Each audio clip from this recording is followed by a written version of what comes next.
Кызсакал Кабылова: апама чалып ыйласам, ал Мажит байкемди урушуптур. Ырчы Кызсакал Кабылова өзүнүн жеке Instagram баракчасынан кызыктуу видеосу менен бөлүштү.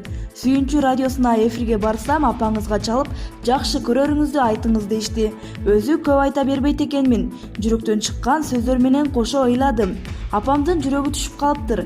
Бирөө тарынтканго деп телефонду өчүрөрүм менен жанымдагы Мажит байкеме чалып, аябай урушуптур. Неге ыйлаттың деп байкем түшүнбөй эле, ажыке менен кантип урушсун апа деп күлүптүр. Эфирден чыгып видеону жөнөтсөм деп калды. Булак аргумент кейчи.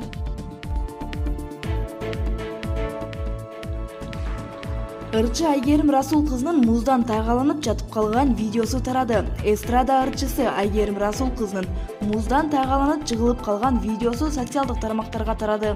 Маалыматка ылайык, окуя Орто Токой суу сактагычында болгон.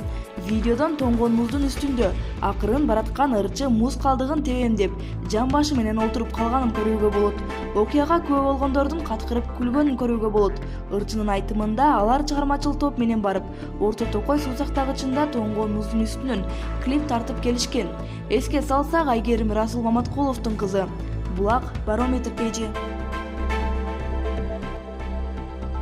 Валентина Шевченко Алтайга четтетилди. UFC уюмунун эң жеңил салмак боюнча чемпиону Валентина Шевченко медициналык себептерден улам беттештерден Алтайга четтетилди. Мындай чечим Шевченко UFC 247 турнирин жеңгенден кийин лицензиялоо жана жөнгө салуу боюнча Техас департаментинин медициналык комиссиясы тарабынан кабыл алынган. Департамент толук маалымат бербегендиктен Шевченко медициналык себептен деп белгиленген 6 айды кыскартууга мүмкүнчүлүгү бар жогун ачык айтуу кыйын. Маалыматка ылайык, Шевченко 7 августка чейин беттештерден четтетилген. Белгилей кетсек, 9 февралда Валентина Шевченко америкалык Келин Чукагян менен беттешип, аны техникалык нокаут менен утуп, өзүнүн чемпиондук курун сактап калган. Булак Барометр кейжи. Спортко коюлган акчалар